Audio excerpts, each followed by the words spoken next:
অঙ্ক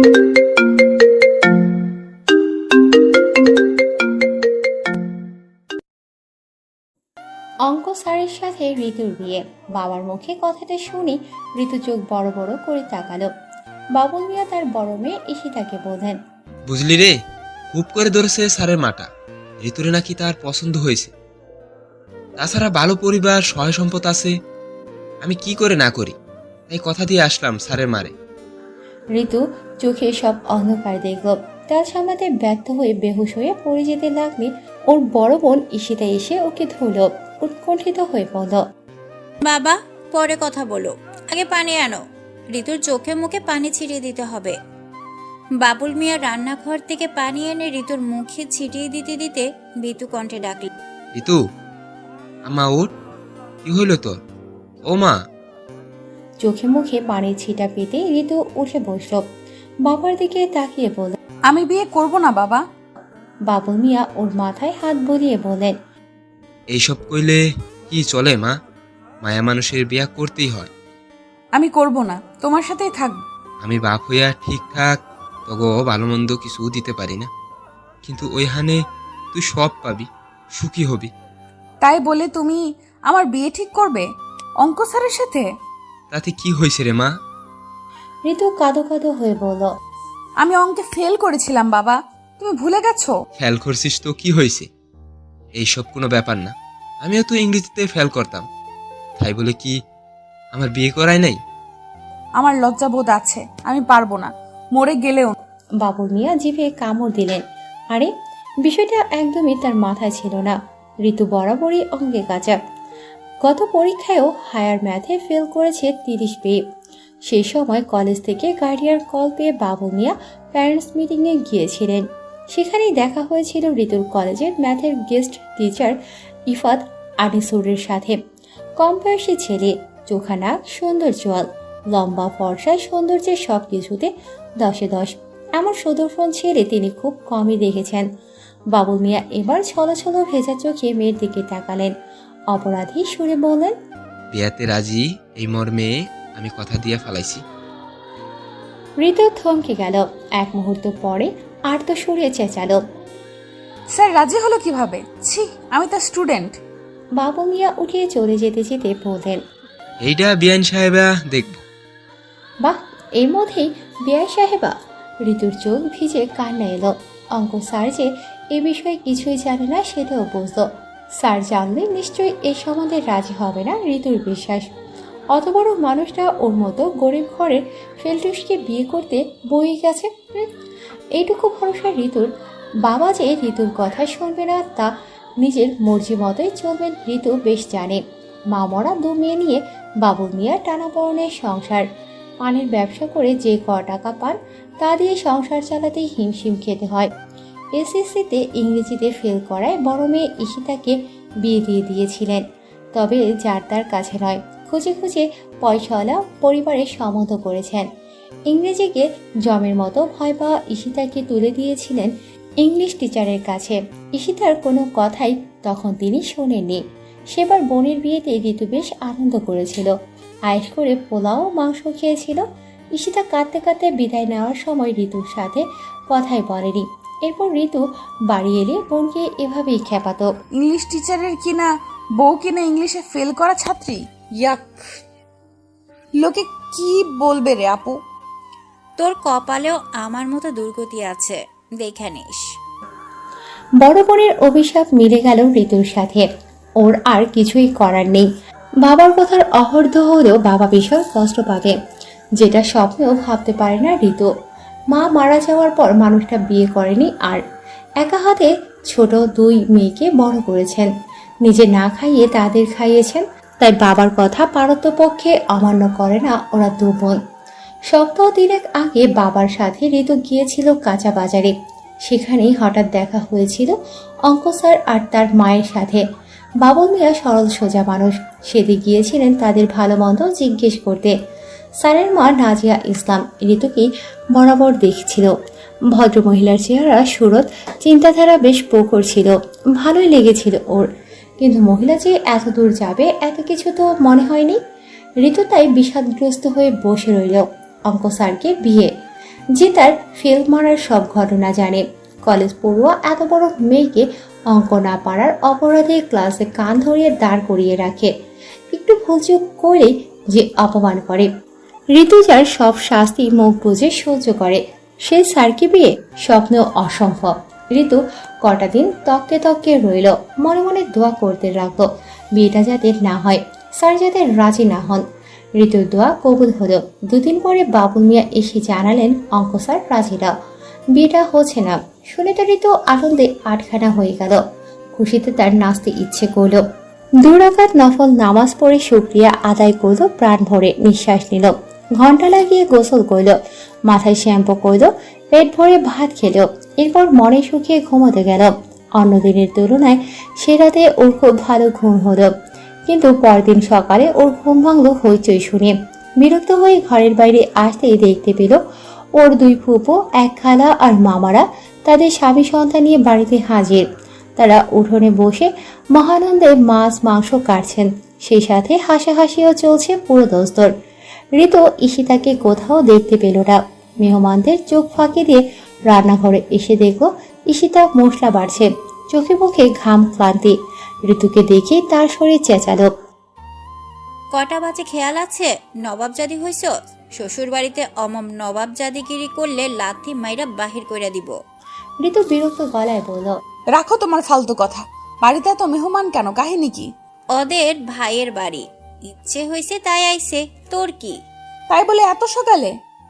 ঈশিতা মশলা বাড়তে বাড়তেই বলল, কেন, তোর ঘুমের ডিস্টার্ব হইছে নবাবজাদি? আমি কি তাই বলেছি? তুমি অহেতুক। কানের কাছে ঘ্যানের ঘ্যানের না কইরা গিয়া গোসল টোসল দে। হাত মুখ ধুইছস নাই খচ্চর মাইয়া কোথাকার।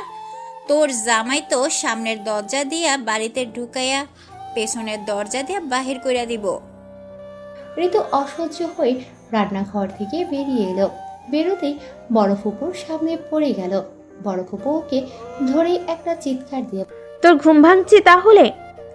আমরা তো সেই ভোরে আইসা বইয়ে আসি, তোর কোনো খোঁজ নাই। ঋতু কিছুটা অপ্রস্তুত হেসে বল, হঠাৎ আমার খোঁজ কেন? তোর বাপে জরুরি তলব করলো কাল রাইতে, বলো আইজি আইতে হইব তোদের। বলি এমনে হঠাৎ কইরা মায়া বিয়া দেয়? তোর ফুফা তো শুই নাই অবাক। ঋতু ভ্রু কুচকাল। বিয়ে মানে? কার বিয়ে? তোর বিয়া। কেন তুই জানোস না? মানে যাক, বড় ফুপু হাই হাই করে মাথায় হাত দিয়ে বসে পড়লেন। আমাগরে না হয় জানাই নাই, তাই বইলা নিজের মায়ারেও জানাইবো না? ঋতু দু চোখে অন্ধকার দেখল, ঢলে পড়ে যেতে যেতে বলল, আমাকে ধরো ফুপি। ঋতু যখন সম্বিত ফিরল দেখল ওকে ঘিরে সবাই দাঁড়িয়ে আছে। ঈশিতা ওকে ধমক দিয়ে বল, বিয়ের কথা শুনলে কেউ ফিট খায়া যায়? নাটেক্কা মাইয়া। বাবুল মিয়া এসে ঋতুর মাথায় হাত বোলাতে বোলাতে বললেন, তুই কষ্ট পাবি তাই জানাই নাই মা। ভাবছিলাম একেবারে বিয়ের আগেই সব জানাম, তাহলে যদি একটু কম কষ্ট পাস। খালা ফুপুরা সব চুপ করে রইল, কেউ একটু শব্দও করল না। ঋতু ধীরে সুস্থে উঠে বসল, বাবার মুখের দিকে তাকিয়ে বলল, আমার কষ্ট নিয়ে তোমার এত চিন্তা, এত ভাবো আমাকে নিয়ে, অথচ আমার জীবনটা নিয়ে তোমরা ছিনিমিনি খেলছো। সব কিছু মজা মনে হচ্ছে তোমাদের? বাবুল মিয়া মেয়ের প্রশ্নের জবাব দিলেন না। ঋতু চিৎকার করে, চুপ করে আছো কেন? তুমি আপু সব জানতে তাই না? আমাকে কাল তাহলে মিথ্যা বললে কেন? আমি কি না করেছিলাম তোমাদের? বাবুল মিয়া কাচুমাচুর করে বললেন, তুই না খাওয়া বলে কষ্ট পাচ্ছিলি তাই? তাই আমাকে মিথ্যা বলবে? তাও আবার বিয়ের মতো একটা গুরুত্বপূর্ণ ব্যাপার নিয়ে? আমরা মিথ্যে বলতে চাইনি। তুই বিয়ে করতে চাস না শুনে জামাই বাবাজিই বললো তোকে আগে আগেই জানানোর দরকার নেই, ঠিক সময়ে জানালেই চলবে। ঋতু চমকে উঠল। কি? ঈশিতাও মাথা নাড়ল। জামাই বললো বললেই তোর জানাই নেই। তো পাত্রটা কে? অঙ্ক স্যার? বাবুল মিয়া আর ঈশিতা একে অপরের মুখ চাওয়াচাওয়ি করতে ঋতু সব বুঝে গেল। এই অঙ্ক স্যার এমন হাড় বজ্জাত আগে তো টের পায়নি। এতদিন জানতো লোকরা অঙ্ক পড়ায়, কিন্তু অঙ্ক পড়ানোর সাথে সাথে যে বাটপাড়ি আর লোক ঠকিয়ে কার্য আদায়ের ব্যবসাও যে করে তাতেও জানতো না। ছি! ঋতু তাকে বুঝদার ব্যক্তি সম্পূর্ণ লোক ভেবেছিল। এই তার নমুনা। শিক্ষিত হয়ে ছাত্রের দিকে নজর, ছাত্রীকে বিয়ে করতে ঠকবাজির আশ্রয় নেওয়া লুচু লোক। ঋতু শক্ত গম্ভীর হয়ে বসে রইল। এতদিন অনেক সম্মান দেখিয়েছে, তার সব অন্যায় মুখ বুজে মেনে নিয়েছে। আর না, কিছুতেই না। বিয়ে করতে চাইতো ওকে, করুক বিয়ে। বিয়ের পরে একে সে উচিত শিক্ষা দেবে। ইফাত আনিসুরকে দেখে নেবে এই অঙ্ক ফেল মারা ঋতু। ঋতু ভেবেছিল ফোনে একবার কথা বলবে অঙ্ক স্যারের সাথে, কেন ওর সাথে এমন একটা মিথ্যে বলল তা জানতে চাইবে। কিন্তু বাবুল মিয়া দিলেন না তার এক কথা। ভদ্রবাড়ির মেয়েরা বিয়ের আগে বরের সাথে কথাবার্তা বলে না। ঋতু বাবার নাটক বেশ বুঝতে পারল। ও আর কথা বাড়ালো না এ বিষয়ে। বাবা যা চাইছে তাই হোক। তবে বিয়ে নিয়ে বাড়িতে ছোটখাটো একটা হাঙ্গামা হয়ে গেল। খালা পুকুরা সবাই বাবুল মিয়া আর ঈশিতার কাণ্ডে বেশ রাগ করল। তবুও ভাইয়ের সিদ্ধান্ত বলে কথা, কেউ প্রতিবাদ করে তেমন সুবিধা করতে পারেনি। সবাই মুখ ভার করে বিয়ের কাজকর্মে হাত লাগালো। ঋতু তাদের কত আদরের, অথচ বিয়েটা হচ্ছে কিনা ওরই অমতে। বিকেলের দিকে বরপক্ষ আসার কথা। কাজিনরা মিলে ঋতুকে বউ সাজিয়ে দিল।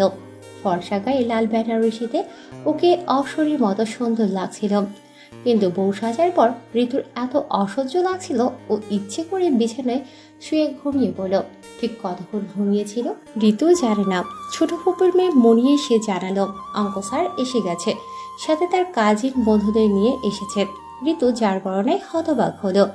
ভেবেছিল ঘরোয়াভাবে বিয়ে যখন হয়তো হাতে গোনা 4-5 জন মানুষ আসবে, তাই বলে কাজিন বন্ধু বান্ধবও নিয়ে আসবে। ওরা কি ঘরোয়া বিয়ের সংজ্ঞা ভুলে গেছে? বিয়ে করতে এসেছে এক পল্টন হাবাতে নিয়ে।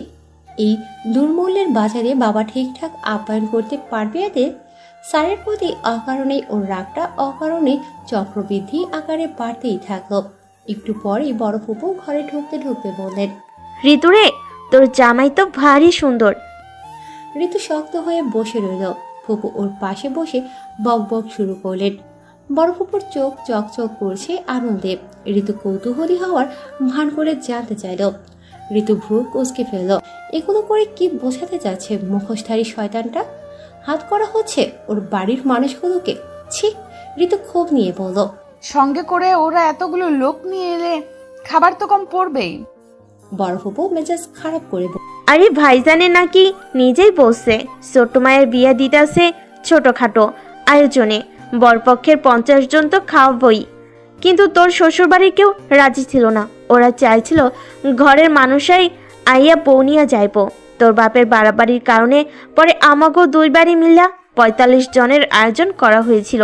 কিন্তু তোর ফুফা, খালু, মামা আর হত্যাকর্তা রাক্ষসরা মিল্লাই সব সাবার কইরা 10 জনের খাওনে টান ফালাই দিছে। লজ্জার কথা হইল। এইসব আবার কেমনে জানি নতুন জামের কানে গেছে। তোর বাপরে সে আর কিছু করতে দেয় নাই। হ্যাঁ, নিজেই আবার সব রেস্টুরেন্টে অর্ডার করছে। আহারে, বিয়া করতো আয়সা বেচারা কত হেনস্থার শিকার।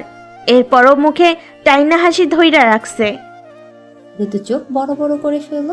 বড় ফুপু গদগদ কণ্ঠে বললেন, তোমারে, তোর জামাইয়ের ভাগ্য খুবই ভালা, খুবই সুখী হবি তুই। আমার মতো কিপটা লেদা মার্কা জামাই পাস নাই। পাইছস একটা ব্যাটার ব্যাটা খরুচ্চা পোলা। বড় ফুপুর চোখ ছলছল করে উঠল। ঋতু দীর্ঘশ্বাস ফেলল। এই ঠকবাস অঙ্ক স্যারটা আবার হিপনোটাইজও জানে নাকি? যে ফুপু কয়েক ঘন্টা আগেও চিল্লাচিল্লি করে বলেছিল অঙ্ক স্যারের পাছায় লাথি মেরে বের করে দেব, সেই ফুপুর সুর এভাবে পাল্টে গেল। এমনও হয়? ওকে বোঝারও আর কেউ রইল না। ঋতুর গলা ধরে এলো। অতি সন্তর্পণে ও কান্না আটকালো। বিয়ে পড়ানোর সময় ঋতুকে ঘিরে ধরল ইফাতের বড় বোন ইফতি, কাজিন আর তাদের বাচ্চা কাচারা। বাচ্চাগুলো মামি মামি বলে হই হই জুড়ে দিল। বাকিরা সবাই ওই সৌন্দর্য দেখে প্রশংসায় মত্ত হলো। ঋতুর কাজ ঝালাপালা করতে লাগলো সবার বকবকানিতে। কাজী নিজের বয়ান শেষ করে ওকে কবুল বলতে বলতেই ঋতু অসহায় মুখ করে বোনের দিকে তাকালো। ঈশিতা ওর পেটে খোঁচা দিয়ে বলল, মুখ শুকনা কইরা বৈশা না থাইকা কবুল বইলা উদ্ধার কর। আপু তুমি এত নিষ্ঠুর। ঈশিতা দুর্বৃত্ত হেসে আমার বিয়েতেও আমি কান্নাকাটি করছিলাম, তখন তুই কি ব্যবহার করছিলি মনে আছে? এরপরও যে আমি তোরে পাশে আছি, এটাই তোর ভাগ্য। আপু ঈশিতা এবার বিরক্ত হলো। নাটক না কইরা তাড়াতাড়ি কবুল ক। তো দুলাভাইয়ের পাঞ্জাবিতে কে জানি বোরহানি ফালাইয়া দিছে। বেচারা রাগ কইরা এখনো কিছু খাই নাই।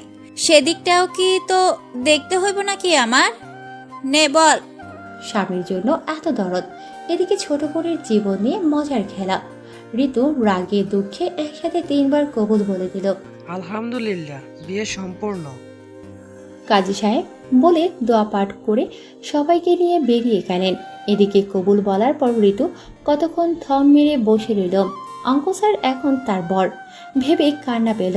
এক সময় এই লোকটার কাছে কতভাবেই না অপমানিত হতে হয়েছে ওকে, আর আজ তার স্ত্রী হিসেবে কাগজে স্বাক্ষর করতে হলো। এসব ভেবেও যখন ঘরে বসে ফুসছিল, তখনই ঈশিতা আর মনি এসে বরকনের কাপল ছবি তোলার জন্য ওকে এসে জোর করে বসার ঘরে নিয়ে গেল। বরকনের সাজে দুজনের প্রথম দেখা হলো তখনই। মনে গিয়ে ওকে বসিয়ে দিল ইফাতের পাশে। ঋতু আড়ষ্ট বোধ করল, আর চোখে তাকিয়ে দেখলো ঠকবাজটা সাদা পাজামা পাঞ্জাবি পরে একদম ফাটিয়ে দেওয়া লোক নিয়ে বিয়ে করতে এসেছে। ঋতু অভিভূত হতে গিয়েও নিজেকে সামনে নিল। ইফাত ওকে দেখে সৌজন্যমূলকভাবে তাকালো, এমন একটা ভান করলো যেন ওদের এই প্রথম দেখা হয়েছে। ঋতুর রাগে গা পিত্তে জ্বলে গেল, কিন্তু ভেতরের আগুনটা দুমড়ে মুচড়ে নিজের ভেতরেই জ্বালিয়ে রাখলো। ইফাত ওকে এরকম উসখুস করতে দেখে এক ফাঁকে জিজ্ঞেস করলো, টয়লেট যাবে ঋতু? ঋতু এমনিতেই রেগেছিল। আচমকা এই কথা শুনে ওর মুখ হা হয়ে গেল। থতমত খেয়ে বলল, মানে? যেভাবে হাতের ছাল চামড়া উঠাচ্ছ, ভাবলাম বুঝি। ঋতুর চোখ মুখ লাল হয়ে গেল। রাগে মজা করছে ওর সাথে? এই লোকের সাথে কি ওর মজার সম্পর্ক? ইফাত আবারও নিচু স্বরে জিজ্ঞেস করল, তোমাকে মিথ্যে বলে বিয়ে করে নেওয়ায় তুমি কি চমকে গেছো? ঋতুর আকাশ বাতাস কাঁপিয়ে বলতে ইচ্ছে করল, তাই তো, লোভে পড়েছিস শালা। কিন্তু ও নিজেকে সংযত করল। ছবি তোলার সময় ইফাতকে মুগ্ধ গলায় বলল, তোমাকে খুব সুন্দর লাগছে ঋতু। বিদায়ের সময় দু ফুপু মিলে ঋতুর গলা জড়িয়ে বিলাপ করে কান্নাকাটি শুরু করলো। ঋতু ভরকে গেল। ও ঠিক করেছিল কাঁদবে না, কিন্তু ফুপুদের সান্ত্বনা দিতে গিয়ে একসময় নিজেও কেঁদে ফেলল। ঈশিতা আঁচলে চোখ মুছতে মুছতে বলল, তোর সাজগোজ নষ্ট হয়ে যাবে, আর কাঁদিস না পাগলি। আপু আমি যাব না। খালা বললেন। ঋতু কাঁদতে কাঁদতে বলল, যাব না, মরে গেলেও না। আমি নিজের বাড়িতেই থাকবো, দেখি কে আমায় নিয়ে যায়। ইফাত এসে ওর হাত ধরে শক্ত গলায় বলল, বিয়ে করেছি কি বউকে রেখে যেতে? নো ওয়ে, এক্ষুনি বউ নিয়ে যাব আমি। ঋতু ওর হাত ছাড়িয়ে এবার আরো জোরে কাঁদতে লাগলো। যাব না আমি কোথাও, আমি বাবার কাছে থাকবো। বাবা কোথায়? আপু বাবাকে ডাকো। বাবুল মিয়া মেহমানদের নিয়ে ভীষণ ব্যস্ত। মেয়ে কাছে শ্বশুরবাড়ি যেতে চাইছে না শুনে তিনি হন্তদন্ত হয়ে ছুটে এলেন। ঋতু বাবার গলা জড়িয়ে ধরে কাঁদতে কাঁদতে বলল, তুমি ওদের যেতে বলো বাবা, আমি কিন্তু তোমাকে ছেড়ে যাব না, কিছুতেই না। বাবুল মিয়ার বুকের ভেতর যন্ত্রণা হচ্ছে। সেদিনের এক রত্তি মেয়ে আজ তার বিয়েও হয়ে গেল। তিনি অসহায় চোখে ইফাদের দিকে তাকালেন। কিছু একটা বলতে যাবে, তার আগে ইফাত ঋতুকে পাজা কোলে করে তুলে নিল। ঋতু আচমকা এরকম কাণ্ডে ভয় পেয়ে ইফাতের পাঞ্জাবির কলার শক্ত করে ধরে চোখ বুজে ফেলল। পরক্ষণে চোখ খুলতেই কোলে তোলার ব্যাপারটা বোধগম্য হতেই হাত পা ছোড়াছুড়ি করতে লাগলো। ইফাত ওর কাছে তেমন পাত্তা না দিয়ে বাবুল মিয়ার উদ্দেশ্যে সরি, বউ রেখে যেতে পারছি না, তবে চিন্তা করবেন না, আপনার মেয়েকে আমি সুখে রাখবো। দোয়া করবেন আমাদের জন্য। আসছি আঙ্কেল। বাবুল মিয়া দীর্ঘশ্বাস ফেললেন। মেয়ে এখন অন্য বাড়ির বউ, তার এখানে আর কিছুই বলার নেই। ইফাত ঋতুকে ওভাবে নিয়ে গাড়িতে বসলো। বাড়ির সবাই ওদেরকে বিদায় দিল। ড্রাইভার গাড়ি স্টার্ট করল। তবে কিছু দূর যেতেই উন্নয়নে শহরের জ্যামে আটকা পড়ল ওদের গাড়ি। ঋতু কষ্টে দুঃখে তখনও হাপস নয়নের কাছে। সাজগোজের বেহাল দশা, কাজল লেপটে গেছে চোখে নির্মাংসে। ইফাত ওকে সান্ত্বনামূলক কিছু বলতে যাবে, এরই মধ্যে ঋতু নিজের নখ বসিয়ে দিল ওর হাতে। ইফাত ব্যথা পেলেও চুপচাপ হাত সরিয়ে নিল। এরপর ঋতু একদম কাছে গিয়ে ওর চোখের পানি মুছিয়ে দিতে দিতে স্বাভাবিক গলায় বলল, এভাবে কাঁদলে প্রেমে পড়ে যাব তো। তখন তোমার গালে ঠোঁটে চুমুখে বসলেও তুমি কিন্তু কিচ্ছু বলতে পারবে না। সাথে সাথে ঋতুর চোখ বড় বড় হয়ে গেল। কান্নাকাটি থেমে গেল। বউ বানিয়ে শান্তি হয়নি, এখন ওর সাথে লুচ্চামি করার হুমকি দিচ্ছে এই অঙ্ক স্যার। ছি! ঋতুর কাছে জীবনটা বাংলা সিনেমার ন্যায় মনে হচ্ছে। ওর সাথে সব অদ্ভুত ঘটনা ঘটছে। অঙ্ক স্যারকে অপরিচিত লাগছে। লোকটা এমন সব কথা বলছে যে তার বেফাস কথাবার্তায় ঋতুর মনের ভেতরে অবর্ণনীয় লজ্জা আর ভয়ের সঞ্চার হয়েছে। বাকি পথটুকু তাই আর কান্নাকাটি করল না ঋতু। তবে মনে মনে ঠিক করলো এতদিন অঙ্ক স্যার ভেবে যে লোকটাকে সম্মান করত, যার শাসন বারণ নির্দ্বিধায় মেনে নিত, লোক বিয়ে করবে না বলেও পরদিন ঢ্যাং ঢ্যাং করে বিয়ে করতে চলে আসে, সেই লোকটাকে আজ থেকে নিজের শিক্ষক হিসেবে ভুলেও সম্মান করবে না সে। এসব ভাবনায় নিজের মনকে স্থির করে বিয়ের ধকলে ক্লান্ত শরীরটা নিয়ে সিটে হেলান দিয়ে বসে চোখ বুজে রইল ঋতু। ইফাত আর চোখে তাকালো পরপর কয়েকবার। কান্নাকাটি করে কাজল লেপটে ফেলা নববধূর চুলগুলো বাতাসে উড়াউড়ি করছে। মুখখানিতে অন্যরকম এক সৌন্দর্য ভর করেছে, দেখতে ভালো লাগছে। ইফাত মৃদু হাসল। কখনো ভাবতেই পারেনি এই মেয়েটা একদিন তার বউ হবে, মায়ের পছন্দের সাথে নিজের পছন্দ মিলে যাবে। ইফাতের মন বসন্ত বাতাসের ন্যায় উৎফুল্ল হয়ে আছে। মেয়েটার গাল ছুঁয়ে দিতে ইচ্ছে করছে। প্রেম নাকি ভালোবাসা জানে না, তবে মেয়েটার মুখের দিকে যতবার তাকাচ্ছে ততবারই ওর বুকের ভেতরটা আশ্চর্যভাবে কেঁপে উঠছে নতুন এক অনুভূতির জোয়ারে, যেমনটা আগে কখনো হয়নি। ইফাত বুকের বাঁ পাশে হাত দিতে বসে রইল। গাড়ির মিউজিক সিস্টেমে তখন রবীন্দ্রসঙ্গীত বাজছে। তোমায় গান শোনাবো ওগো ঘুম ভাঙা নিয়ে। ঋতু ঘুমিয়ে পড়েছিল। ভরাট কণ্ঠস্বরের একটি ডাকে ওর ঘুম কেটেছে।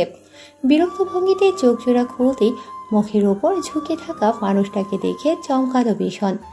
ইফাত ভ্রু কুঁচকে তাকিয়ে আছে। ওকে চোখ মেলতে দেখেই গালে টোকা মেরে বলল, ঘুম ভাঙলো তবে? ঋতু নিজের হতচকিত ভাব কাটিয়ে বলে ফেলল, পৌঁছে গেছি। ইফাত গাড়ি থেকে নামতে নামতে মৃদু হেসে বলল, জি ম্যাম, আপনি এখন আপনার স্বামীর বাড়ির সামনে আছেন, নামুন। ঋতু আড়ষ্ট বোধ করল। কিছু বলতে যাবে তার আগেই হৈ হৈ ক্রপ শোনা গেল। গাড়ি থেকে নামতেই ইফাদের কাজিনরা এসে ঋতুকে দুপাশে ধরে নিয়ে গেল। ভেতর থেকে চেঁচামেচি শোনা যাচ্ছে। দরজার সামনে ঋতু নিজের শাশুড়ি নাজিয়া ইসলামকে দেখতে পেল। মহিলা সবুজ রঙের কাতার শাড়ি পরে হাসি মুখে দাঁড়িয়ে আছে। ঋতুর চোখ ধাঁধিয়ে গেল শাশুড়ির সৌন্দর্য দেখে। ফর্সা গায়ে কি ভীষণ মানিয়েছে তাকে শাড়িটিতে। অথচ কেউ দেখলে বলবেই না এই মহিলার এত বড় বড় ছেলে মেয়ে আছে। নাজিয়া ইসলাম ইফাত আর ঋতুকে বরণ করে ঘরে তুললেন। এরপর ঋতুকে নিয়ে যাওয়া হলো বসার ঘরে। ইফাতও আসছিল, কিন্তু তখনই ওর ফোন বেজে উঠতে কল রিসিভ করে ও অন্যদিকে চলে গেল। বসার ঘরে কোলাহল, আড্ডা চলছে ঋতুকে ঘিরে। দাদি শাশুড়ি, ফুপু শাশুড়ি সবাই একে একে বউ দেখতে আসছে। হাসি ঠাট্টা চলছে। নতুন বউ এসেছে তাই নিয়ে বাড়ির মানুষজনের মাতামাতির শেষ নেই। এর মধ্যে ঋতু জানতে পারল ওর শ্বশুর বাড়ির সদস্য সংখ্যা অনেক। 3 চাচা শ্বশুর ও তাদের সন্তান সবাইকে নিয়ে বিশাল এক যৌথ পরিবার। ঋতু ছোটবেলা থেকে বাবা বোনের ছায়া বেড়ে উঠেছে। ওদের 3 জনের সংসারে অভাব থাকলেও কখনো ঝামেলা ছিল না। ও ভাবতে লাগলো এত বড় পরিবারের সঙ্গে খাপ খাওয়াতে পারবে কিনা। হইচই চেঁচামেচি শুনে ওর নিজেকে অসহায় লাগছিল। ওর পরিচিত কেউই এখানে নেই। একটু পরেই ভেজা চুলে একটা ট্রাউজার আর টি শার্ট পরে ইফাত এসে বসার ঘরে সবার সামনে জিজ্ঞেস, বসে থাকতে কষ্ট হচ্ছে? টায়ার্ড নিশ্চয়ই। সবার সামনে এমন করে লজ্জায় মিয়ে গেল ঋতু। কোনো মতে বলল, না। ইফাত চলে গেল। সবাই হাসি ঠাট্টা করতে লাগলো। ঋতু মাথা নিচু করে বসে রইল। সবার সামনে এভাবে বলার কোনো প্রয়োজন ছিল? অঙ্ক স্যারের কাজিনদের কথা শুনে ওর কান টান লাল হয়ে যাচ্ছে রাগে লজ্জায়। নাজিয়া ইসলাম এসে সবাইকে ধমকালেন ওকে এভাবে বেফাস কথাবার্তা বলে লজ্জা দেওয়ার জন্য। এরপর ঋতুকে নিয়ে গেলেন অঙ্ক স্যারের ঘরে। গিয়ে দেখলো সারা বিছানা গোলাপের পাপড়ি দিয়ে সুন্দর করে সাজানো হয়েছে। রং বেরঙের সুগন্ধি মোমবাতি ও ধুতি ছড়াচ্ছে। আর অঙ্ক স্যার ফোন কানে নিয়ে পায়চারি করছে বারান্দা জুড়ে। ওকে ঘরে পৌঁছে দিয়ে নাজিয়া ইসলাম ঋতুর শাড়ি আনতে গেল। ঋতু অস্বস্তিতে পড়ে গেল, কি করবে বুঝে উঠতে পারল না। এর মধ্যে ঘরে এলো ইফাত। ওকে দেখে চমকালিও পরক্ষণে মৃদু হাসল। এরপর হাত ঘড়ি পড়তে পড়তে ওকে বলল, আমার ভাই বোনগুলোর মধ্যে থাকলে ঘন্টার মধ্যে ওরা তোমাকে পাগল বানিয়ে ছাড়বে। আমি তো আর বিয়ের দিনই বউকে পাগল বানিয়ে পাবনা রেফার করতে পারি না, তাই তোমায় ঘর চিনিয়ে দিয়ে গেলাম। এটা আমার, আজ থেকে তোমারও। এখানে বসে রেস্ট নাও। ঋতু হ্যাঁ না কিছুই বলল না, চুপচাপ সরে গেল। ওকে মৌন থাকতে দেখে ইফাত ভ্রু কুঁচকাল। কাছে এসে একটু নিচু হয়ে ওর কানে ছোট্ট একটা চুমু খেয়ে বসল। ঋতু চমকে উঠল। মেরুদণ্ড বেয়ে যেন শীতল এক স্রোত বয়ে গেল। এটা কি করলো স্যার? ইফাত ওকে চমকাতে দেখে মৃদু হেসে নিচু স্বরে বলল, বিয়ে থেকে ফেরার পথে আমার এক বন্ধুর বাইক অ্যাক্সিডেন্ট হয়ে গেছে, সেখানেই যাচ্ছি। ফিরতে দেরি হতে পারে, তুমি কিন্তু অপেক্ষা করবে আমার জন্য। হাজার হোক, আমার প্রথম বাসর রাত, জমিয়ে বাসর করব। অঙ্ক স্যারের এই রূপটা ঋতুর কাছে সম্পূর্ণ নতুন। ও তো ভাবতেও পারছে না এতদিন যে স্যারকে চিনত সেই লোক আর ওর সাথে বিয়ে হওয়া লোকটা আদৌ এক কিনা। এত নির্লজ্জ এই লোক। ওর কানে চুমু খাওয়া, রাগে গা কিলবিল করতে লাগলো ঋতুর। সাহস সঞ্চার করে কটমট করে তাকালো সে স্যারের পাড়ে। কিছু বলতে যাবে তার আগে ইফাত বেরিয়ে গেল। যাবার আগে আবারও সতর্ক করে গেল, ঘুমানো কিন্তু চলবে না, নেভার। ঋতু ওর যাওয়ার পাড়ে তাকিয়ে দাঁতের দাঁত চেপে মনে মনে বলল, এখন ঘুম দিব? তুই কেন? তোর 14 গোষ্ঠীও আমার ঘুম ভাঙাতে পারবি না। এর মাঝেই নাজিয়া ইসলাম চলে এলেন। ঋতুকে ফ্রেশ হতে বললেন। এই ভারী শাড়ি মেকআপ সাজগোজে ঋতুর এতক্ষণে দম বন্ধ লাগছিল। নাজিয়া গয়নাগাটি সাজগোজ মুছতে ওকে সাহায্য করলেন। এরপর একটা সুতি শাড়ি নিয়ে ওয়াশরুমে গিয়ে ফ্রেশ হয়ে এলো ঋতু। বেরোতেই দেখতে পেল নাজিয়া খাবার নিয়ে বসে আছে। খাবার দেখে ঋতুর পেটের খিদে মাথা চাড়া দিয়ে উঠল। সারাদিনে বিয়ের নাটকে ভালো করে খেতেও পারেনি ও। নাজিয়া ইসলাম ওকে টেনে নিয়ে নিজের পাশে বসে লোকমা ধরে খাইয়ে দিতে লাগলেন। মা ব্যবহার ঋতুর ভালো লাগলেও খুব একটা বেশি খাবার খেতে পারল না। নাজিয়া ইসলাম তবুও জোর করে প্লেটের অর্ধেক খাওয়ালেন। খাওয়া দাওয়ার আয়োজন শেষ করে উনি বললেন, তোমাকে প্রথম দেখেই আমার পছন্দ হয়েছিল মা, তাই ছেলের জীবন সঙ্গী বানিয়ে আনতে দেরি করিনি। তুমি নিশ্চয়ই এখনই বিয়ে করতে চাওনি? ঋতু অপ্রস্তুত। সেভাবে আমার প্রস্তাব ছিল না। বাবা চেয়েছেন আমি যাতে এক্ষুনি বিয়ে করে নিই। নাজিয়া হাসলেন। আমি শুনেছি তুমি আসতেই চাওনি আমাদের বাড়ি। এভাবে বিয়ে হওয়ার কি রাগ করেছো? ঋতু লজ্জিত ভঙ্গিতে বলল, সেরকম কিছু না, কষ্ট হচ্ছিল, মন খারাপ লাগছিল। বাবাকে ছেড়ে এসেছো বলে, নাকি ইফাত তোমার স্যার বলে? ওই আর কি। নাজিয়া ইসলাম হেসে ফেললেন। আরে বোকা মেয়ে, এসব কোনো ব্যাপার না। একদম মন খারাপ করবে না। আমার ছেলে কিন্তু খুব একটা খারাপ না। জি। ঋতু ভদ্রতা সূচক আলাপন সারল। নাজিয়া ইসলাম আরো কিছুক্ষণ বক বক করে চলে গেলেন। বাড়ির অন্যদের আর ঘরে এসে হইচই বাঁধাতে দিলেন না। ঋতু একা একা ঘরে বসে কি করবে ভেবে পেল না। ঘরটার চারদিকে চোখ বোলাতেই বেড সাইড টেবিলে কর্নার আর দেয়ালে সারের কিছু প্রোটেক্টের দিকে চোখ পড়তেই রীতিমতো কাঁদতে ইচ্ছে করল ঋতুর। যেদিকে তাকাচ্ছে সেদিকেই ওই ঠকবাস্টার মুখ দেখতে হচ্ছে। গত রাতেও এমন কিছু ভাবেনিও। বাবা যে কি করে বসলেন ওর সাথে। ঋতু বাবার কথা মনে করে কিছুক্ষণ কাঁদল। মানুষটা সম্পূর্ণ একা হয়ে গেছে। আজ ওর সত্যি আফসোস হচ্ছে। মা বা একটা ভাই থাকলে হয়তো বাবা একা হয়ে পড়তেন না কখনো। এসব ভাবতে ভাবতে ফুল সাজানো বিছানার দিকে চোখ পড়ল ওর। বুকের ভেতরটা কেমন ছটফটিয়ে উঠল। অঙ্ক স্যারের নির্লজ্জ কথাগুলো মনে পড়ল। এরপরে মেজাজ গরম হয়ে গেল। এই লোকটার সাথে এত সুন্দর বিছানা শেয়ার করতে হবে ভাবতেই পারল না ও। তাই সবগুলো গোলাপের পাপড়ি জমিয়ে বারান্দা দিয়ে বাইরে ফেলে দিল। মোমবাতিগুলো নিভিয়ে ফেলল। সব উলট পালট করতে করতে মনে মনে বলল। এরপর নিজে আরাম করে শুয়ে পড়ল। মিনিট খানিকের মধ্যে ঘুমিয়েও পড়ল। তবে মাঝরাতে হঠাৎ ঘুম ভেঙে গেল ওর। ঘুমট মস্তিষ্ক সচল হতেই আবিষ্কার করল অঙ্ক স্যার ওকে বুকের ভেতর জড়িয়ে ঘুমিয়ে আছে। নড়তেই পারছে না ও। রাগের ঋতু হতভম্ব হলো। মাথায় আগুন জ্বলে উঠল। কিছু না ভেবে কামড় বসিয়ে দিল অঙ্ক স্যারের বাহুতে। ঘুমের মধ্যে ইফাত কুকিয়ে উঠল ব্যথায়। প্রায় লাফিয়ে উঠে বসল। ঋতুও রাগ নিয়ে উঠে বসল। ইফাত একবার নিজের হাতে আরেকবার ঋতুর দিকে তাকিয়ে রুক্ষ স্বরে বলল, কি সমস্যা তোমার? এভাবে কেউ কামড়ে দেয়? ঋতু রাগে ফেটে এইভাবে কেউ জড়িয়ে ধরে? আমি আপনার ছাত্রী, আপনি সেটা ভুলে গেছেন? ছি ছি।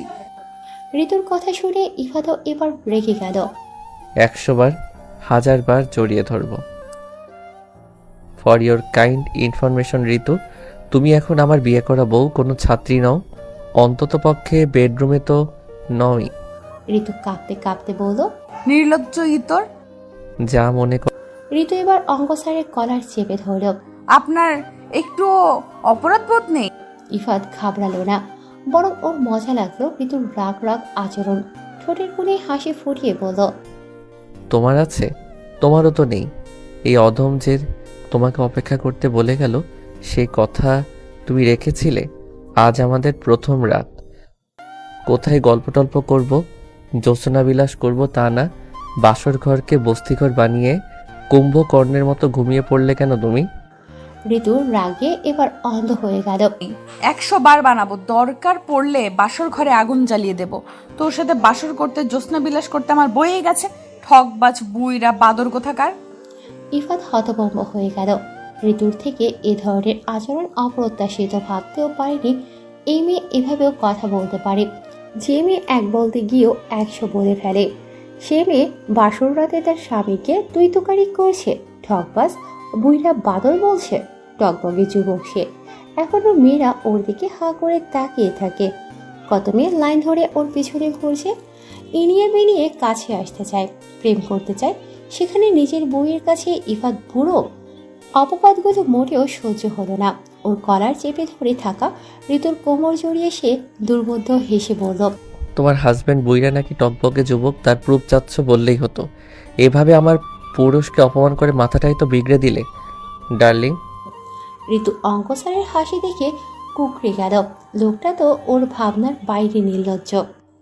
ঋতু অঙ্ক স্যারের হাসি দেখে কুকড়ে গেল ভেতরে ভেতরে। লোকটা তো ওর ভাবনার বাহিরে নির্লজ্জ।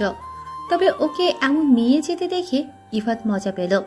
ওকে আরো ঘাবড়ে দেওয়ার জন্য আপাত মস্তক নজর বোলালো। ঋতু সেই দৃষ্টি দেখে কেঁপে উঠল। অঙ্ক স্যারের নির্লজ্জতা দেখে রক্ষা পেতে ছটফট শুরু করে দিল। ইফাত ওকে ভয় দেখানোর জন্য আগে চেয়ে আরো শক্ত করে চেপে ধরল ওর কোমর। ঋতু কাঁপা কাঁপা গলায় বলল। কি করছেন স্যার?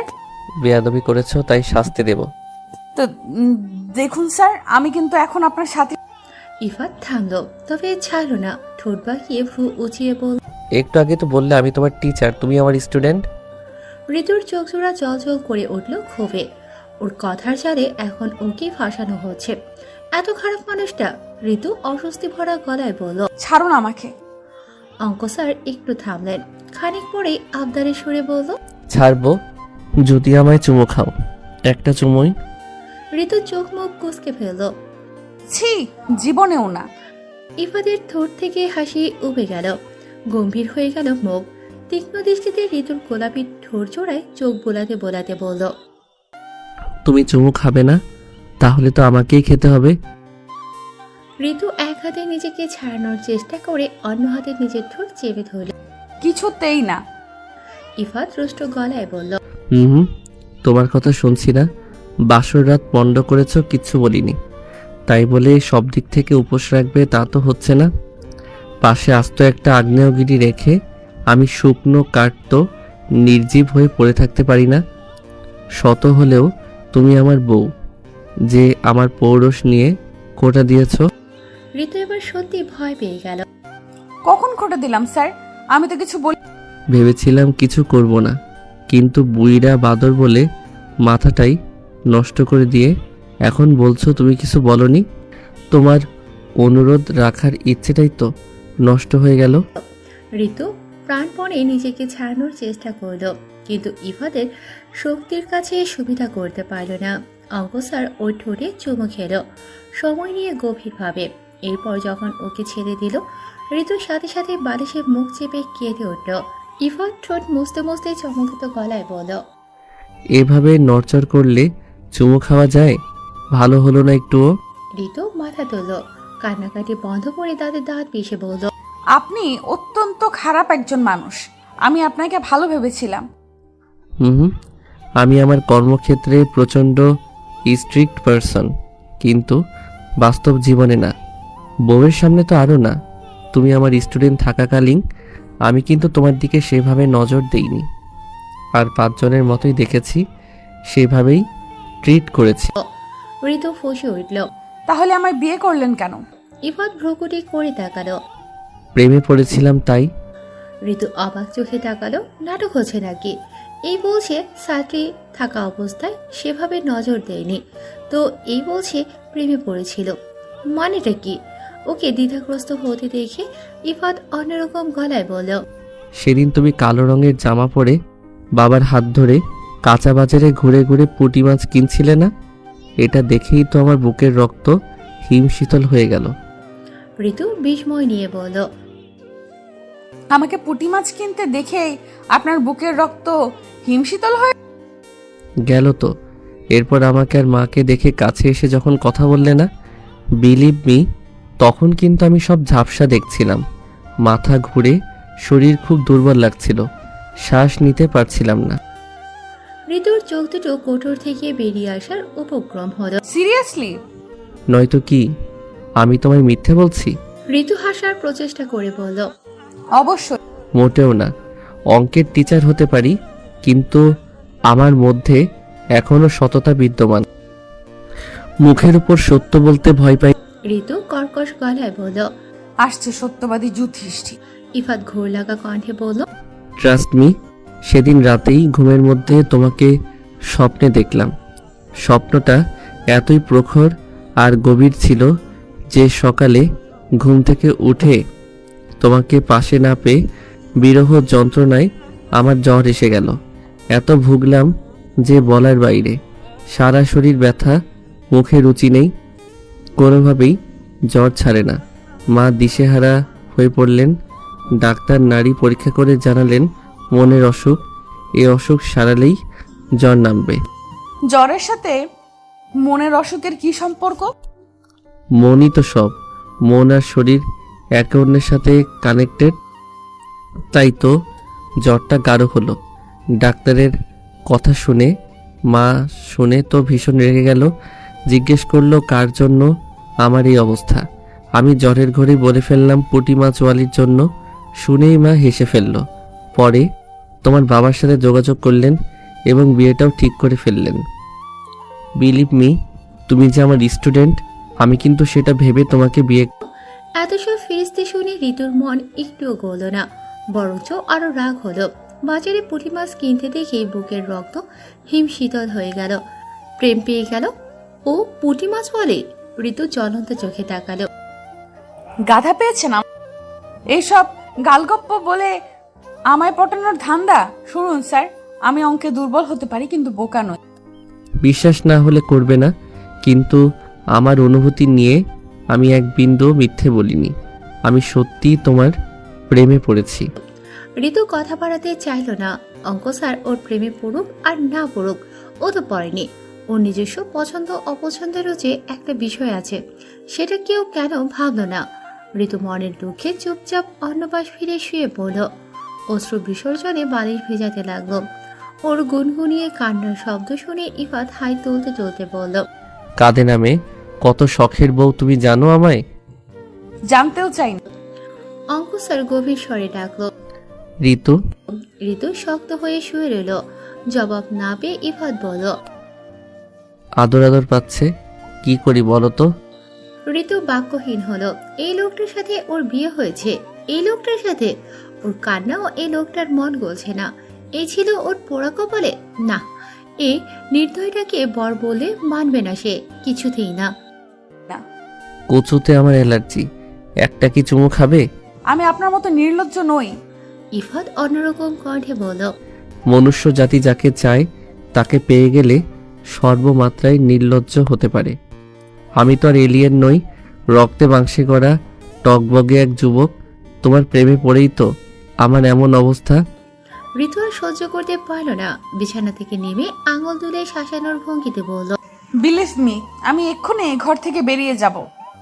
এরকম ছ্যাঁচড়া গোছের বরের সাথে এক ঘরে থাকার চেয়ে গাছতলায় থাকা ভালো।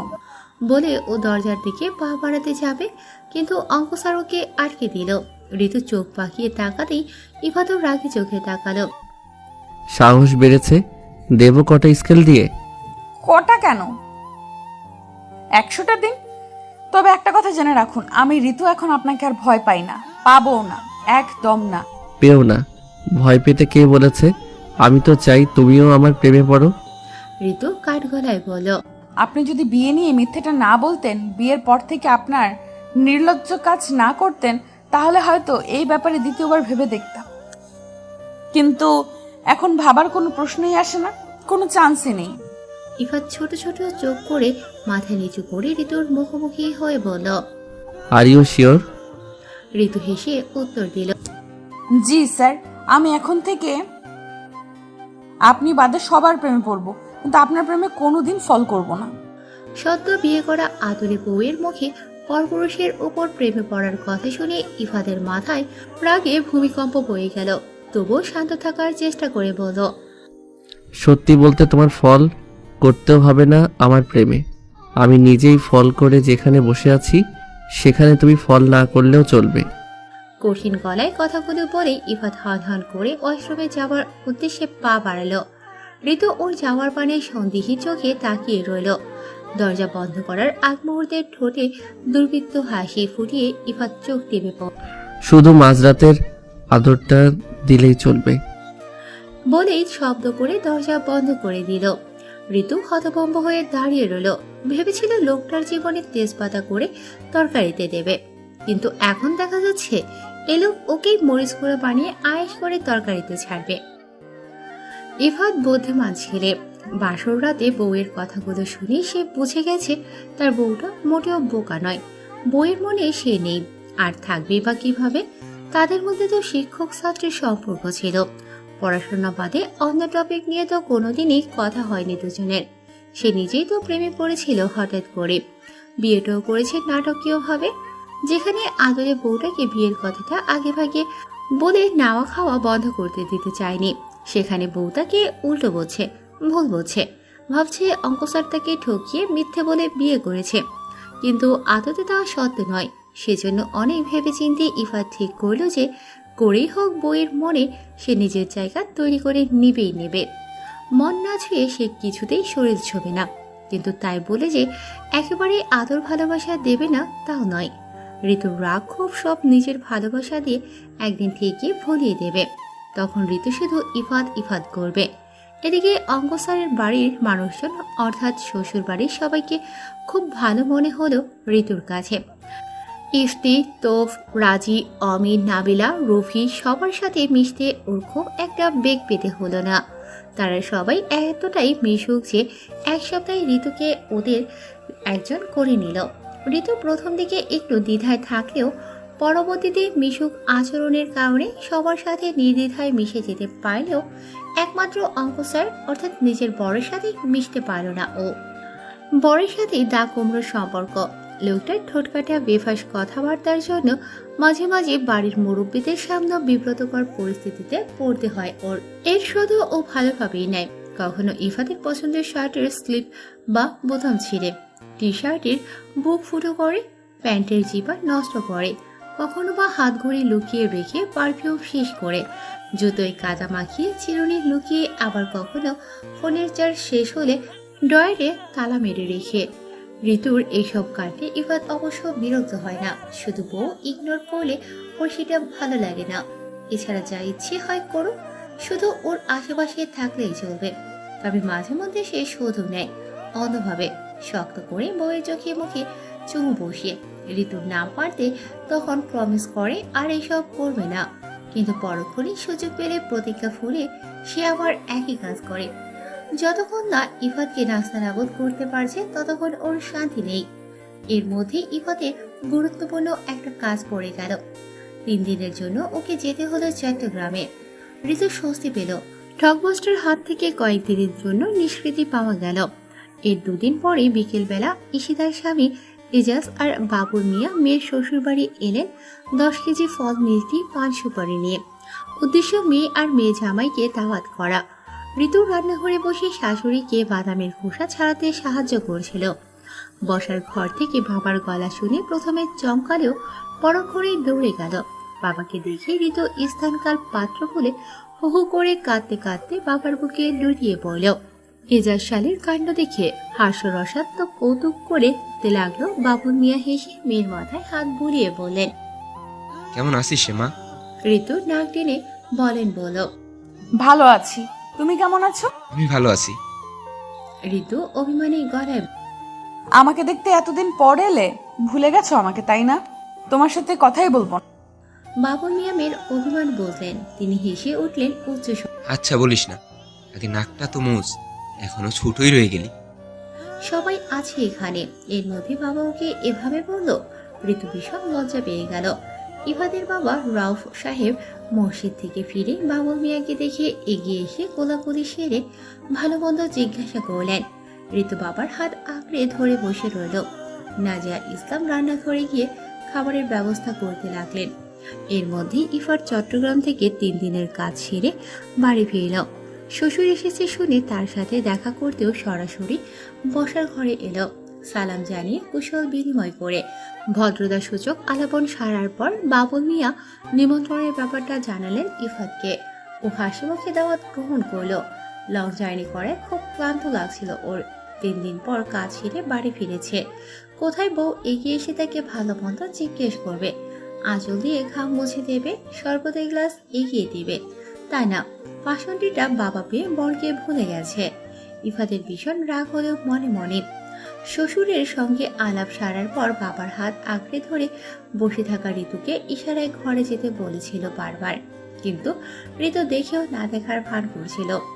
আচমকা এসব চোখাচোখি বাবুল মিয়ার চোখে পড়তেই তিনি সসন্দেহে কেসে উঠলেন। ঋতু লজ্জায় মাথা কাটা গেল। 3টা দিন শান্তিতে ছিল, এখন ফিরেই আবার নির্লজ্জ কাজকর্ম শুরু করে দিয়েছে। ছি, শ্বশুরের সামনে তার মেয়েকে কেউ এভাবে ইশারা করে? এই লোকের যন্ত্রণায় সে অতিষ্ঠ।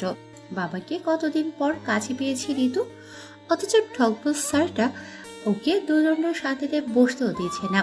রাগে কিলবিল করে উঠল মস্তিষ্কটা। জেদ চেপে গেল মনে।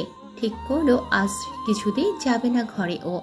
ইফাত তাও কতক্ষণ আকার ইঙ্গিতে ডাকতে লাগলো বউকে, কিন্তু বউয়ের কোনো পাত্তা না পেয়ে ও থম মারা চেহারা নিয়ে একটা সময় নিজের ঘরে চলে এলো। ঋতু স্বস্তির নিঃশ্বাস ফেল। বাজে লোক একটা। বাবুল সাহেব আর এজাজ নাস্তা করতে করতে মহা আনন্দে গল্প জুড়ে দিয়েছেন বাড়ির ছোট বড় ছেলে মেয়েদের সঙ্গে। ঈশিতার স্বামী বাচাল প্রকৃতির না হলেও শ্বশুরের সাথে থাকলে সেও বাচালের মতো আচরণ করে। ঋতু নিজেও সগ্রাহে দুলাভাই আর বাবার গল্প শুনে হাসিল। তখনই নাজিয়া ইসলাম ওকে ডেকে পাঠালেন। ঋতু চাপার পর তিনি সরু গলায় বললেন, ঋতুমা, একটু ঘরে যাও তো। কেন আন্টি? ইফাত ডাকছে তো। ঋতু মিয়ে যাওয়া গলায় বলল, একটু পর যাই। আসলে বাবা দারুণ একটা জোকস বলছে, শুনছিলাম আর কি। নাজিয়া ইসলাম হেসে বলল, ও, বাবাকে এতদিন পর পাশে পেয়েছো, তাহলে থাকো। Thanks aunty. বলে ঋতু সেখান থেকে চলে এলো। ডাকছি কেন শয়তানটা, ডাকু। ডাকতে ডাকতে গলা শুকিয়ে ফেল। ঋতুই বয়েই গেছে, তার ডাক শুনতে যাবে না সে, একদম না। ঋতু তাই বাবার পাশে পাশে রইল ডিনারের সময় পর্যন্ত। তবে খাবার টেবিলে ইফাতকে দেখা গেল না। জ্বর আসার দোহাই দিয়ে ঘরেই রইল। নাজিয়া ইসলাম খাবার বেড়ে ঋতুর হাত দিয়ে ঘরে পাঠাতে চাইলেও ও বাহানা দিল। আসলে বাবার মাছের কাটা বাছতে অসুবিধা হয়। নাজিয়া হেসে বললেন, তাহলে বিআইকে মাছটা বেছে দাও, আমি ইফাতকে দিয়ে পাঠাচ্ছি। বলে মেয়ে ইফতিকে ডাকতে তিনি চলে গেলেন। তখনই ঋতু স্পষ্ট শুনতে পেল ঘর থেকে গ্লাস ভাঙার আওয়াজ। বাবুল মিয়া হতচকিত হয়ে তাকাতেই ঋতু মিনমিন করে, তুমি খাও। বাবুল মিয়া আর এজাজ বিদায় নিয়ে চলে গেল। শ্বশুরকে বিদায় দিতে অবশ্য ইফাত জ্বর নিয়ে নিচে এসেছিল। ওদেরকে বিদায় দিয়ে চলে আসার সময় সিঁড়ি ঘরে দাঁড়িয়ে ইফাত ঋতুকে আটকে দিল। অভিমান আর রাগ মিশানো গলায় ওকে বলল ঘরে আসতে, কিন্তু ঋতু বলল, রুফি আপুদের সাথে থাকবো, রাতে মুভি দেখবো, আজ মুভি নাইট। ইফাত রেগে ওরা হাত চেপে ধরে বলল, দেখতে হলে আমার সাথেই দেখবে, ওদের সাথে কোনো মুভি টুভি দেখা হবে না। আপনার সাথে আমি মুভি দেখবো? How funny. আমি কিন্তু রেগে যাব। I don't care. 3 দিন দূরে ছিলাম, তুমি এই ব্যবহারটা করতে পারছো? আমার ঘুম আসবে না ওই ঘরে তোমাকে ছাড়া। তাতে আমার কি? আপনার না জ্বর, ওষুধ খেয়ে শুয়ে পড়ুন। ঋতু ওর কথা না শোনার ভান করে চলে গেল রুফির ঘরে। এরপর নাবিলা আর রফির সাথে লুডো খেললো, গল্প করলো এবং চা খেতে খেতে একটা হরর মুভি দেখা শুরু করলো। ঘড়ির কাঁটায় তখন রাত 1:30। মুভি তখন টান টান উত্তেজনাময় হয়ে উঠেছে। ঠিক সেই সময় রফির ঘরের দরজায় ঠক ঠক শব্দ হলো। নাবিলা মুভিটা পজ করে বিরক্তি নিয়ে দরজা খুলতেই তোফ হুড়মুড় করে ঘরে ঢুকলো। এরপর মেজাজ খারাপ করে বলল, ইফাত ভাইয়া রেগে আগুন হয়ে আছে, মনে হচ্ছে মাথাটা গেছে। ঋতু, নাবিলা, রফি তিনজনই একসাথে তাকালো তৌফের দিকে। কেউই কিছু বুঝতে পারল না। রফি কৌতূহলী চোখে তাকিয়ে জিজ্ঞেস করলো, মানে কি সব বলছিস? তোপ যথাসম্ভব নিচু স্বরে বলল, ভাইয়া এত রাতে ছাদে বিছানা করে শুয়ে আছে, মশা কামড়ে হাল চামড়া উঠিয়ে ফেলেছে, এরপরও জ্বর নিয়ে শুয়ে আছে। আমি আর রুমি মিলে কতক্ষণ টানাটানি করে এলাম, রুমিকে তো রেগে থাপ্পড়ই বসিয়ে দিয়েছে গালে, কিছুতেই ঘরে আসছে না, শুধু বলছে আজ রাতেই ডিঙ্গবা দিয়ে সে মরে যাবে। ঋতু সব শুনছিল। ভীষণ অবাক হলো নাটকবাজ লোকটার এরকম আচরণের কথা শুনে। এবার সরু গলায় সে তোফকে জিজ্ঞেস করলো। উনি এরকম করছেন কেন? তোফ অকপটে বলল, কেন মানে কার জন্য করছে সেটাই জিজ্ঞেস করুন। কার জন্য? আপনার জন্য ভাবি। আমার জন্য? আরে আসার পর নাকি ভাইয়াকে এক গ্লাস শরবত দেন নাই, ইগনোর করতেছেন, তাই ভাইয়া রেগে মেগে ফার হয়ে গেছে। অমিরে রাখিয়া আসলাম আপনারে খবরটা জানাইতে। ঋতু লজ্জা আর বিস্ময় নিয়ে বলল, এই সামান্য কারণে? আপনার কাছে যেটা সামান্য সেটা আপনার জামাইয়ের কাছে অসামান্য। যান নিজের চোখে দেখে আসেন আপনার বিরহে আমার ভাইয়ের কি অবস্থা। নাবিলা ঠোঁট টিপে হেসে বলল। এক সপ্তাহেই ভাইয়া এত বউ পাগল হয়ে গেল? তোপ ওর মাথায় গাঁটটা মেরে বলল। গেল তো। ঋতু ওদের সামনে এক প্রকার লজ্জায় পড়ে গেল। সেই সাথে রাগও হলো স্যারের ওপর।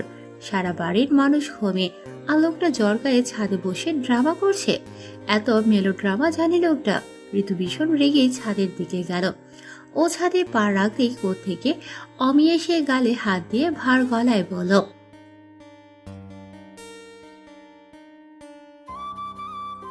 বলে মন খারাপ করে অমি নেমে গেল।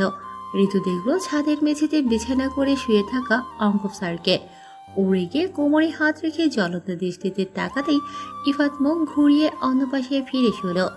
ঋতু চোখ বুজে নিজেকে সামনে নিয়ে বলল, আমি 1 থেকে 3 গুনবো, এর মধ্যে যদি ছাদ খালি না হয় তাহলে যা হবে এর জন্য আমাকে কেউ দায়ী করতে পারবে না।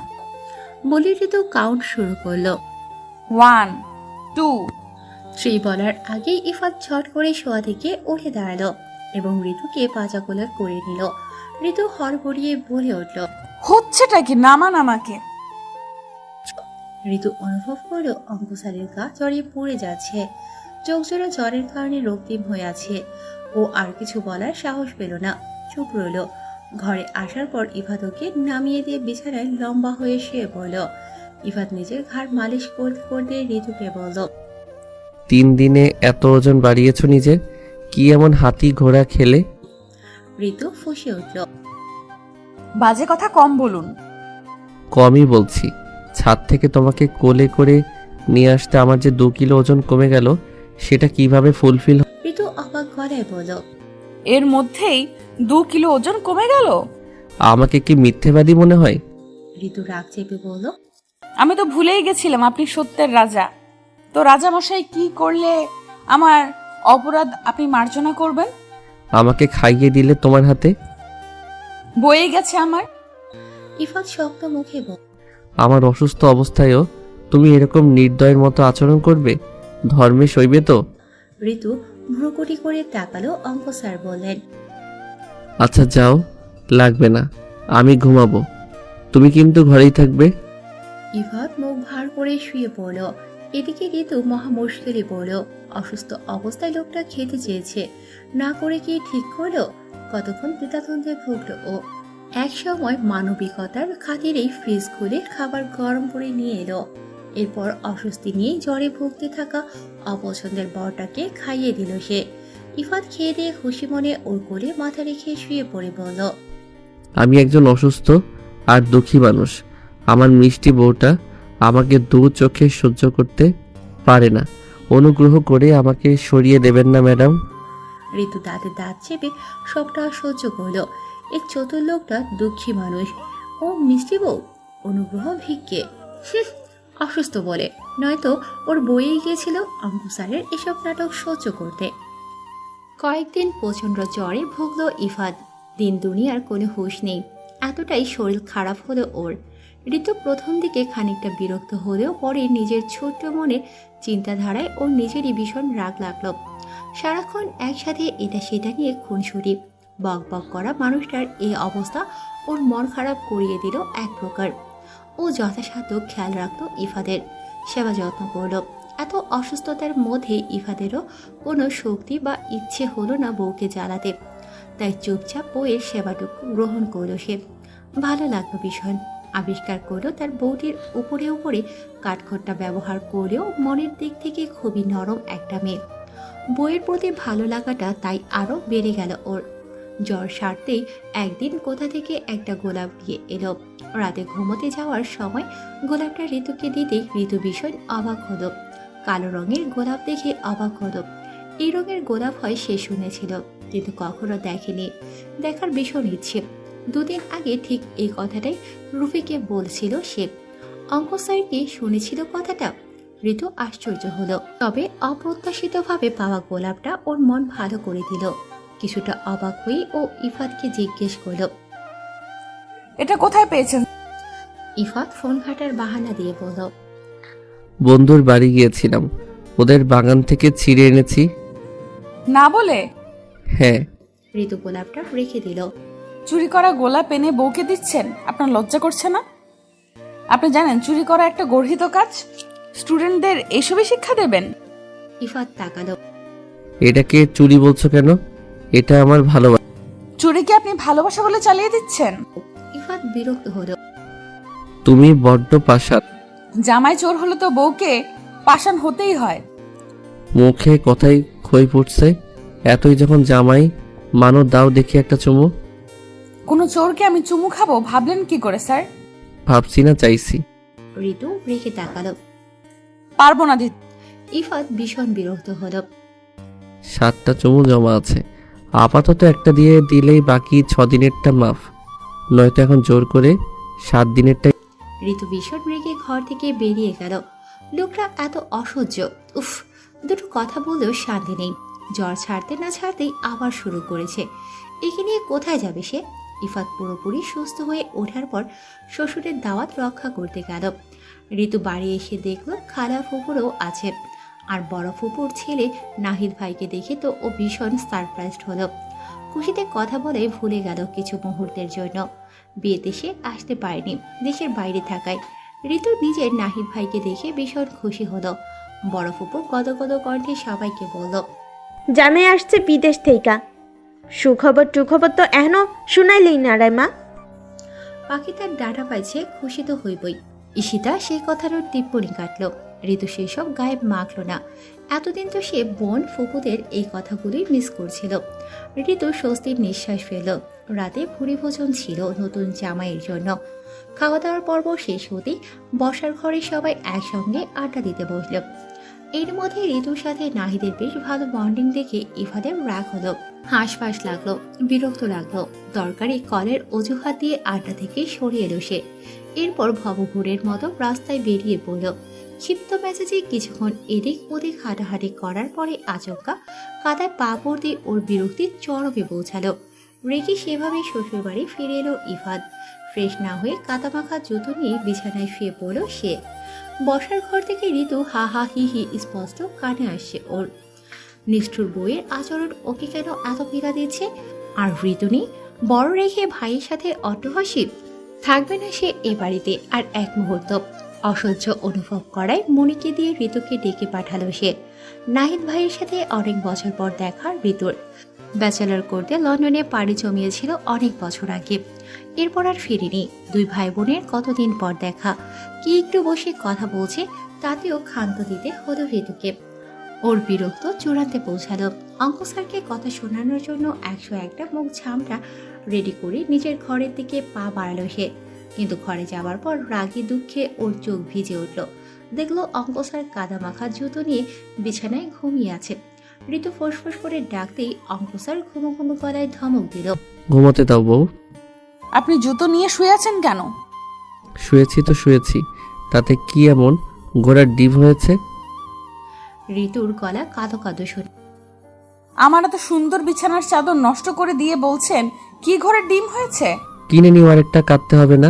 লাগবে না, আপনি উঠুন, জুতো খুলে আসুন। পারবো না। আমি কিন্তু রেগে যাচ্ছি স্যার। অঙ্ক স্যার উঠে বসলো, ওর দিকে তাকিয়ে বলল, যদি জিজ্ঞেস করো জুতা নিয়ে শুয়েছি কেন, তাহলে বলবো চাদরটা আমার একটু পছন্দ হয়নি, তাই নষ্ট করে দিয়েছি। আপনার পছন্দ না হলেই সেটা নষ্ট করে দেবেন? হ্যাঁ দেবো। ঋতু ফুঁসে উঠল, পরক্ষণে নিজেকে সামনে নিল। এই পাগলের সাথে কথা বলাই বৃথা। ও ফোঁস করে নিঃশ্বাস ফেলে প্রসঙ্গ বদলে জিজ্ঞেস করল, সমস্যাটা কি আপনার? আমাকে ডেকে পাঠালেন কেন? আমি চলে যাব। ঋতু চমকালো। চলে যাবেন মানে? কোথায়? বাড়ি ফিরবো, তোমাকে বলতেই ডাকলাম। ঋতু কপালে ভাঁজ ফেলে বলল, কেন? এখানে কোনো সমস্যা হচ্ছে? আমার সমস্যা তো তোমার হচ্ছে, অহেতুক আমাকে এড়িয়ে চলছো। আমার জন্য কারোর সাথে হাহাহি করতে পারছো না মন খুলে। ঋতু বিস্ময় নিয়ে বলল, আপনাকে এড়িয়ে চলেছি? আর কোথায় হা হা হি হি করলাম? আপনি কি ইনডাইরেক্টলি নাহিদ ভাইকে মিন করছেন? ইফাত তীক্ষ্ণ দৃষ্টিতে তাকালো। হ্যাঁ করছি, কারণ আমার তুমি বর রেখে পরপুরুষকে বেশি নাহিদ ভাই পরপুরুষ? সে আমার ভাই। আপন তো নয়। আপনি ইফাত মলিন গলায়। যাই হোক, এত কথা ভালো লাগছে না, আমাকে ইগনোর করতে হবে না, আমি আসছি। ঋতু আমতা আমতা করে বলল, ইগনোর করছি না তো, তবে চলে গেলে বাবাকে বলে যান। ইফাত গম্ভীর গলায় বলল, সরি, বাট আমি বলতে গেলে উনি আটকে দেবেন, লজ্জায় পড়ে যাবে। তুমি বলে দিও। অবশ্যই এখন বলতে হবে না, যখন খোঁজ করবে তখন বলো। আমি বাবাকে কি বলবো? বলবে কাজ ছিল, চলে গেছে। ঋতু তেতে উঠল। মিথ্যা বলতে পারবো না। তাহলে সত্যিটাই বলে দিও। ইফাত কাদামাখা জুতো নিয়ে বেরিয়ে গেল ঘর থেকে। ঋতু হতভম্ব হয়ে বসে রইল। এই লোকটা এত অদ্ভুত। শেষমেশ নাহিদ ভাইকে নিয়ে তার জেলাসি। ঋতুর হাসি পেল। পুঁটিমাছ আলী প্রেমে পড়া অঙ্ক স্যার কি জানি নাহিদ ভাইয়ের পুতুলের মতো সুন্দর একটা মেয়েও আছে। ওর ঘন্টাখানেক পরে বাবুল মিয়া যখন মেয়ে জামাইয়ের খোঁজ করতে এলেন, তখন ঋতু মিনমিন করে জানালো ইফাত ঘুমিয়ে পড়েছে। বাবুল মিয়া গম্ভীর মুখে মাথা নাড়িয়ে চলে গেলেন। এরপর অবশ্য আর কেউ বিরক্ত করল না। ঋতু দরজা আটকে ঘুম দিল। অঙ্ক স্যারের হাত থেকে নিস্তার পেয়ে বহুদিন পর নিজ বাড়িতে নিজ বিছানায় শান্তির ঘুম দিল ঋতু। সকালবেলা বেশ বেলা করেই ওর ঘুম ভাঙল। আড়মোড়া ভেঙে বাইরে বেরোতেই ওর চক্ষু চড়ক গাছ হয়ে গেল। বসার ঘরে বাবার সাথে অঙ্ক স্যার বসে আছেন, হাসি খুশি ঝলমলে চেহারা। আইসি ভঙ্গিতে চায়ের কাপে চুমুক বসাচ্ছে। এই লোকটা এখানে কেন? রাতে না চলে গেল? ঋতুর চোখ থেকে কোটর বেরিয়ে আসার উপক্রম হলো। অঙ্ক স্যারকে একা পাবার পর ঋতু বিস্ময় নিয়ে জিজ্ঞেস করল, আপনি কখন এলেন? রাতে গিয়ে সকালে যখন আসবেনই, তাহলে এত নাটকের কি প্রয়োজন ছিল? রাতে তো কোথাও যাইনি। ঋতু হতভম্ব হলো। মানে তাহলে ছিলেন? শ্বশুর মশাইয়ের সাথে ছিল। আপনি আমার সাথে মজা করছেন? ঋতু চাপা স্বরে চেঁচালো, না। মিথ্যা বললেন কেন তাহলে? আমার রাগ হচ্ছিল তাই। ঋতু দরজা ধরে দাঁড়ালো। আপনি জানেন আপনার জন্য আমি বাবাকে মিথ্যা বলেছি আপনি ঘরে ঘুমিয়ে আছেন। বাবা কি ভাবলো আমায়? ছি। ইফাত হাসলো। ঋতুর ইচ্ছে করলো ওর নাকে ঘুষি মারতে। ওর হাতের ঘুষি খেয়ে যদি লোকটা শিক্ষে হয়। ওর অগ্নি চক্ষু দেখে ইফাত বলল, উনি জানেন আমার আর তোমার মধ্যে ছোটখাটো মনোমালিন্য হয়েছে, তাই আমাকে ঘর থেকে বের করে দিয়েছো তুমি। ঋতু দু চোখ বুঝিয়ে নিজেকে শান্ত করলো। ওহ গড, লোকটা এত বদমাস। বাবার কাছে এত সব মিথ্যে বানিয়ে বানিয়ে বলেছে। বাবা কি ভাবলো? উফ, লজ্জায় ওর মাটির নিচে ঢুকে যেতে ইচ্ছে করছে। ও কটমট করে বলল, এত বড় মিথ্যা বলতে বুক কাঁপলো না আপনার? নিভিয়ে রাখা আগুনটা দপ করে যেন জ্বলে উঠল ইফাদের। চাপার আগে সেই সোজা সাপটা জবাব দিল। অঙ্ক স্যার বক বক করতেই থাকলেন। অন্যদিকে ঋতু আড়মোড়া হয়ে এক দৃষ্টিতে অদ্ভুত চোখে দেখছিল তার অঙ্ক স্যারকে। শুনছিল লোকটার অভিমানী কথা, অদ্ভুত স্বীকারোক্তি।